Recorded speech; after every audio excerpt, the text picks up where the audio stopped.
Even if you're not a clinician, you probably understand that clinical trials are used to validate the effectiveness of new healthcare technologies. But how can technology be used to actually make clinical trials themselves more effective?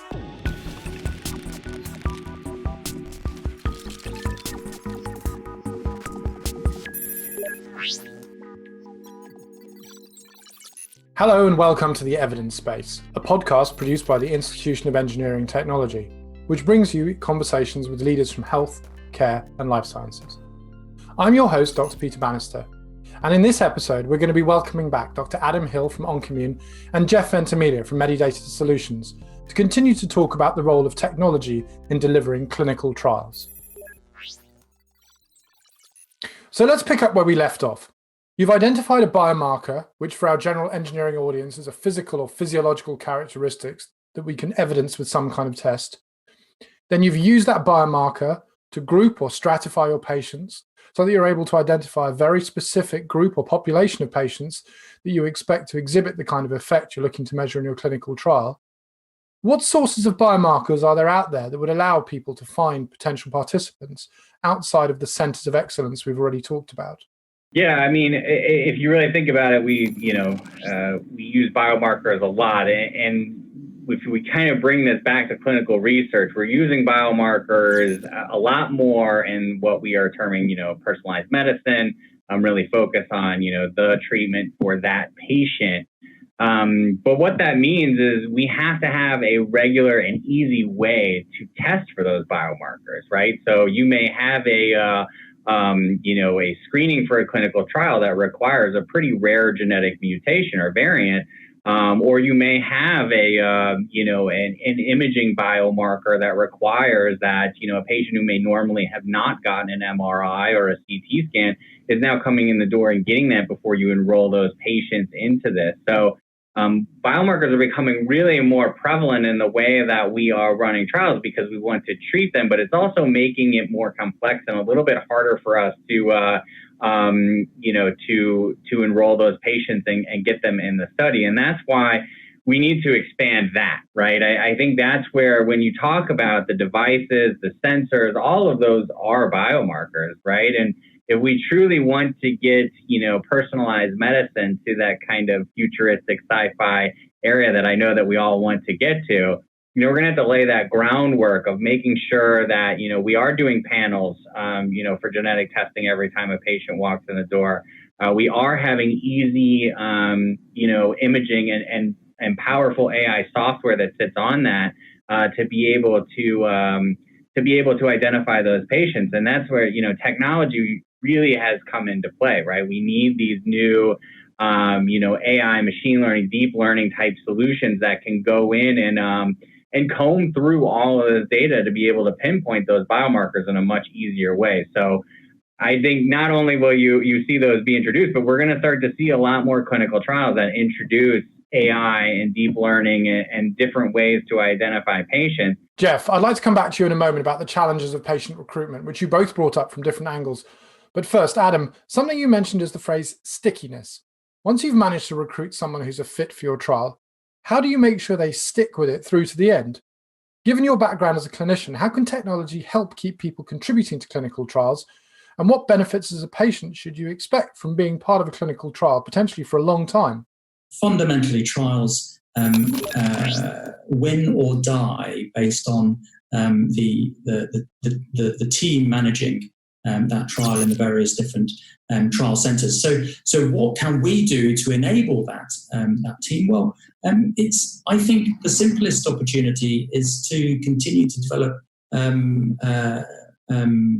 applications, software applications that engage with patients over the course of a trial and allow them to input into that and respond to that input. It may be as simple as inputting symptoms in a rheumatoid arthritis trial on a daily basis and receiving some feedback from the trial team as those symptoms wax and wane as they often do. I think that's probably the simplest and most effective way of retaining patients on trials. And of course, you mentioned the idea that in many clinical trials, some number of the patients won't actually receive the treatment. The idea is that it might be a blinded study, and until the trial is over, the patient won't know whether they were one of the ones who received the new treatment or a placebo, which could be as relevant to a digital device as to a therapeutic or a pharmaceutical.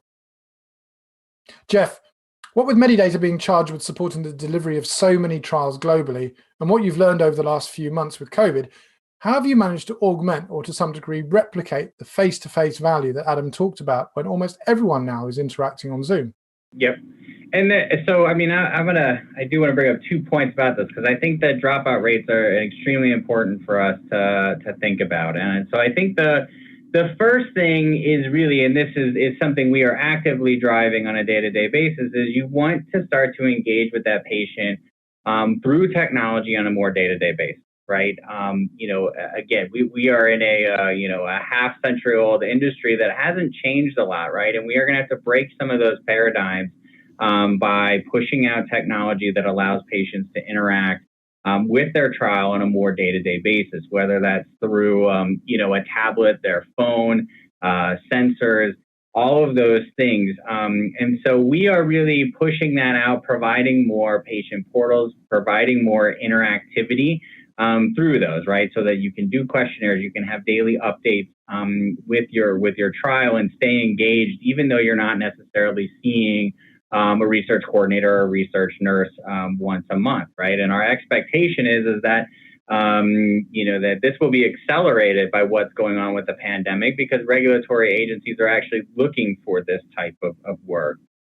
The one other piece that I'll bring up that I don't think we talk about enough in our industry about why we don't keep patients engaged is that a lot of times when we talk to patients about loss of interest or just, they're not wanting to do the follow-up work, we hear over and over again that patients never hear what actually happened in their study. The majority of patients do not know what company they're getting a treatment from. They may not, they may see the fine print in their informed consent, but they are never understanding what happened to that drug. What were they in that trial, right? And so one of the other things that we're working on is making sure that we're creating portals with our sponsors to allow for the publishing of those results. Because we need to be able to put that data back into the patient's hands.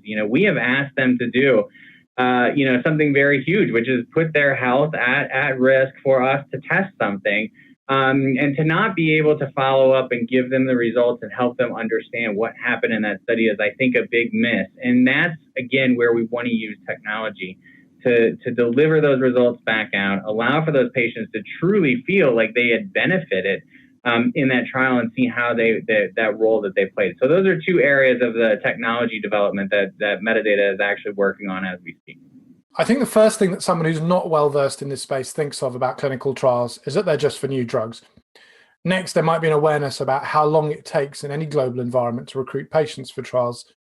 And then the costs that arise, as well as the impact that cost has on the actual cost of the device or the treatment that's being tested. You talked earlier about how the clinical trial presents a necessary and a unique opportunity to test out your hypothesis in complicated systems, in people, with all the variability that this entails. But is there a role for data to help address the challenges around recruitment, particularly when we're starting to look for increasingly rare and sensitive effects in people? Absolutely. I think that one of the things that Adam said that was very important is that he's never heard of a patient who didn't once spoken about it properly, who didn't want to be in a trial. What you commonly hear, though, is that patients never hear about a trial, right? Because you may have walked into a hospital that is not a site for that clinical research, study. We do hear oftentimes of patients going out and kind of combing through, different, Medra CT over or UDREC CT over in Europe, or clinicaltrials.gov over here in the US to go find them trials. But to be honest, most physicians, most patients don't ever even hear about the trial that they need to be on if they weren't, proactively reached out to. And that's where I think this is so important, Peter, is that, again, we have to find a way to comb through that underlying data to be able to go out and find those complex patients. We need to be able to look through all of those genetic biomarkers and be able to reach out to those patients to understand, if they're interested in a clinical research trial. And we do see that across the industry, where we're seeing a lot of laboratory customers, we're seeing a lot of genetic testing companies that are starting to jump into this, this area to be able to take that data and provide those patients another opportunity, right? Because if you are trying to treat a rare disease, or a rare patient population, it's most likely because what's out there in terms of standard of care is not working for them. And it's probably a smaller population. So again, we can't rely on the I walked in the front door approach to recruitment. That data is going to have to be mined across multiple data types, sensors, genetic panels, doctors visited in the EHRs, whatever it is, to be able to come up with a pathway to identify those patients, have their doctors reach out to them and bring them in for those studies. So, but I think that takes a level of data standardization and harmonization that we're not quite to yet, right? I think we have multiple data types. I know in the UK, where you guys are right now, you have a much cleaner technology solution for capturing EHR data at hospitals. But within the United States, we have multiple vendors across the industry. It makes interoperability very hard. It makes total population tracking of patients much harder. And I think we really need to start thinking as an industry, how do we work together to make these data easier to use, more interoperable, more harmonized, so that we can reach out to these patients and actually give them the treatment that they need. That's great. And I mean, Adam, the OnCommune trial, as an example, has been a hugely significant undertaking as an international set of trials. What kind of challenges have you faced in terms of recruitment, and how have you found ways of overcoming those to get to the kind of numbers of patients you need to demonstrate the efficacy of your diagnostic? Yeah, thank you, Peter. One of the frontiers, I think, in trials recruitment is accessing patients that don't today believe themselves to be patients. It's well recognised that the earlier that you can intervene in the course of a disease, the more likely your asset, whether it's a drug or a device, is going to be efficacious and effective. The challenge being, of course, that in many cases, and in the case of the ECLS study, which I'll come on to in a moment, it was lung cancer, which typically presents very, very late. And diseases are picked up at a stage where simply you aren't able to intervene early enough for those therapies to have significant benefit. So in the case of ECLS, which is the largest randomized study of a blood biomarker for cancer detection in the world, reported as 2-year follow-up in a peer-reviewed journal only 2 weeks ago, albeit presented the early data on a podium in September last year. The recruitment approach was twofold. Firstly, GPs reached out to those people on their register that they hadn't seen for some time, that were smokers, and smoking, of course, is the biggest determinant of lung cancer. And then secondly, there was a mass media campaign driven by a popular figure. In this case, it was Sir Alex Ferguson, who encouraged people to turn up at their GPs and participate in a lung cancer screening study. And both of those approaches were incredibly successful. We recruited just over 18,000 patients into the screening prior to the study. 12,210 patients met the criteria, and every single one of those patients was followed up over a 2-year period. In fact, between the second and the third year, we lost our first patient, and that patient had moved to Australia, and so was lost to follow-up. But an incredibly successful campaign. Now, the greatest challenge here, beyond those patients not believing themselves to be patients, and therefore susceptible to lung cancer and needing to see a doctor for that disease, is that many of those patients, in fact, the majority of lung cancer cases are found in the lowest socioeconomic groups. And we know that those groups don't tend to see their clinician quite as frequently, and they don't tend to participate in clinical trials. So reaching those hard-to-reach groups often requires some out-of-the-box thinking. This is a really great contemporaneous example. Thank you very much. What we're hearing clearly supports the idea that clinical trials, in many cases, can take a long time. And of course, there's a risk that they might ultimately show that your device or your therapeutic doesn't work. So to try and mitigate that risk, can you go into a clinical trial with anything less than a finished article? And if you do, can you still use those results later on when you finish developing your device? Maybe I'll jump in before Jeff does, because I've got the least maybe to say on this topic. I think very traditionally, clinical trials have been developed to meet the requirements of a regulator. And so it's very important you've gone beyond your target product profile. You have a device that has the requisite documentation to enter into a clinical trial. I think more recently, the way in which we develop trials has changed and is changing. And there are a number of different approaches that would allow you to evolve a device throughout the clinical trial itself. A platform study, for example, allows you to change a number of different variables as you go. That is not, however, for the faint-hearted, as you increase the number of patients required in order to be statistically significant, and you increase often the number of arms that you're running in a clinical trial. But more traditionally, you have a finished product that you're trialing at the point at which you start engaging patients or recruiting patients into a study. Yeah, and I think I probably mentioned earlier that each of these goes through a different pathway. So I mean, I think if you're talking about a therapy or implantable device or something that's going to be obviously used or by the patient, then yes, you need a finished product. I think if you're Peter, probably more to your point, talking about startups, talking about more of like the software introduction into clinical research, and when that may touch upon, in the U.S. Part 11 compliancy or HIPAA or GDPR over, in the U.K.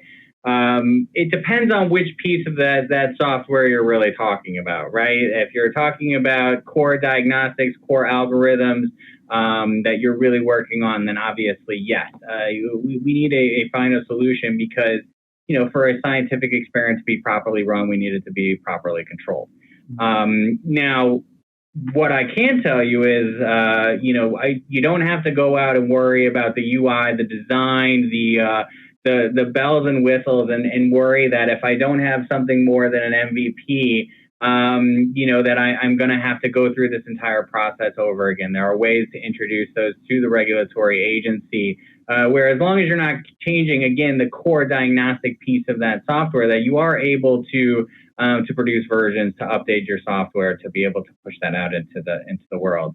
But what I will tell you from working in this industry, software, whether it's regulatory approved or validated for end users, is that what I have noticed over the past 15 years is that we are no longer living in a world where you can just push the piece of software out, right?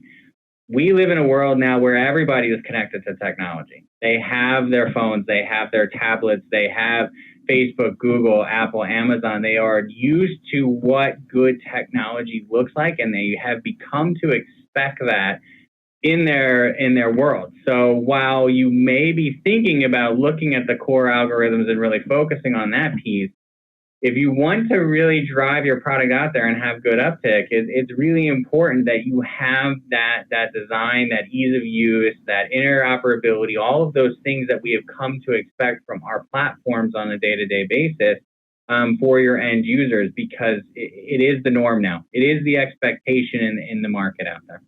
That's great. So we're hearing that if you can understand exactly what requirements exist and what particular characteristic of the device you're testing at any given time, there may be an opportunity to modify the device later on. But if you do, then you need to consider what the changes you've made might mean in terms of additional testing. And nonetheless, when you come to consider patient interaction, which has been said throughout is a really critical part of the clinical trials process, the bar there is set pretty high. So you need to consider what influence the change you're making may have on the way the device is used and the kind of data or therapeutic effect that it's able to produce.